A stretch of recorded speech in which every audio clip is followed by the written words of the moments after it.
If you don't follow the rules, the police will have the powers to enforce them. The Prime Minister has announced the most drastic limits to our lives that the UK has ever seen in living memory. Stay at home and stay at least 2 meters away from people. We have got to put in place the public health surveillance, the isolation, the quarantine, the case finding, the detection. We have got to be able to show that we can go after the virus. What's your estimate for us being able to give someone we just met a hug? Well, I wouldn't recommend it. Really, to get to the point where this is totally sorted is when we have a treatment or a vaccine. The ultimate solution is a highly effective, safe vaccine, but there will be a trade-off. We'll have less safety testing than we typically would have. And so governments will have to decide, do they indemnify the companies and really say, let's go out with this?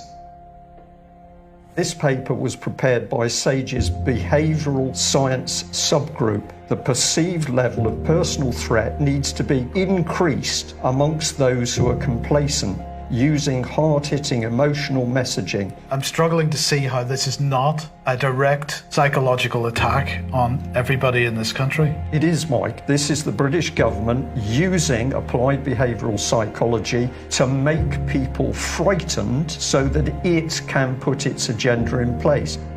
For many years, totalitarian and authoritarian states have used the power of fear to engineer compliance in populations. You won't be able to travel on air travel unless there are mandatory vaccines. So what we see everywhere is yet again, the problem is being created. Now they're offering the solution, but what they're doing in the interim is they wish to take away all of our civil liberties as human beings.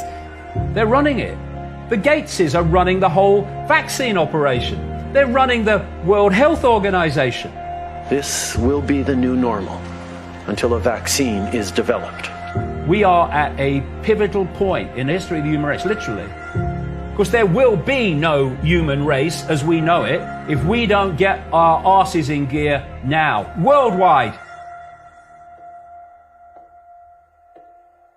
To snitch or not to snitch, we're setting neighbours against one another in order to control people is deeply sinister. Most of the transmission that's actually happening in many countries now is happening in the household, at family level. Now we need to go and look in families to find those people who may be sick and remove them and isolate them in a safe and dignified manner. DCF's Division of Child Protection and Permanency may be called to take custody of your children. So should we do something now? Or are we going to roll over and let them take our kids? We're going to let them go door to door, declaring medical martial law on the parents, and then taking the kids.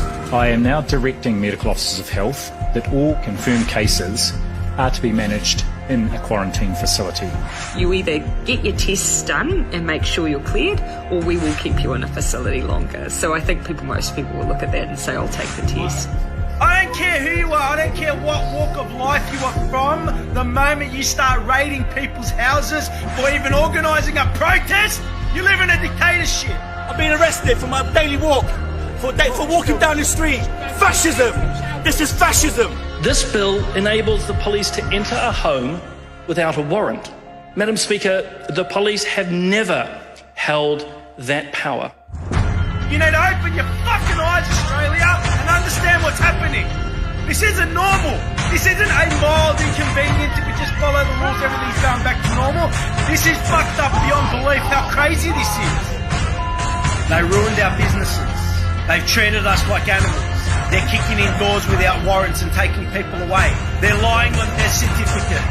They're using palliative care numbers for people that are dying of COVID. The most unethical, immoral thing I've ever heard of in my life. They sat back and allowed evil to run completely rampant over everybody. And we thought that somehow it wasn't going to affect us. But now, man, we're staring into the headlights of something that's going to run our ass over. What the fuck is going on in Australia? That is called treason, people. Treason.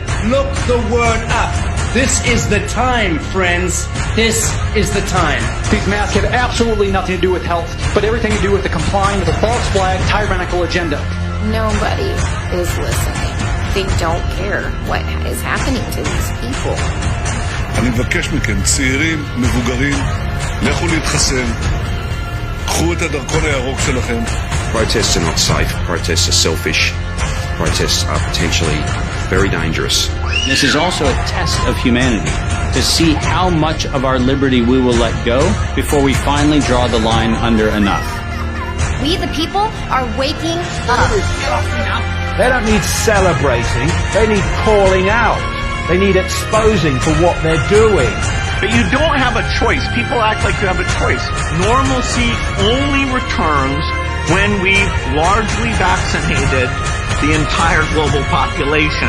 No, I will not cooperate with our own enslavement, and there are billions of us and a handful of you. Our freedom is worth fighting for. Our freedom is worth dying for.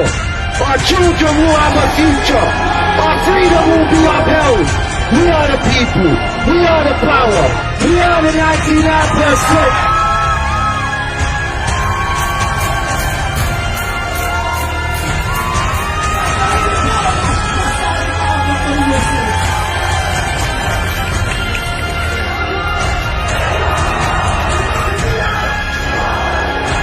The sleeping lion is stirring, it's starting to wake. And when that lion roars, checkmate.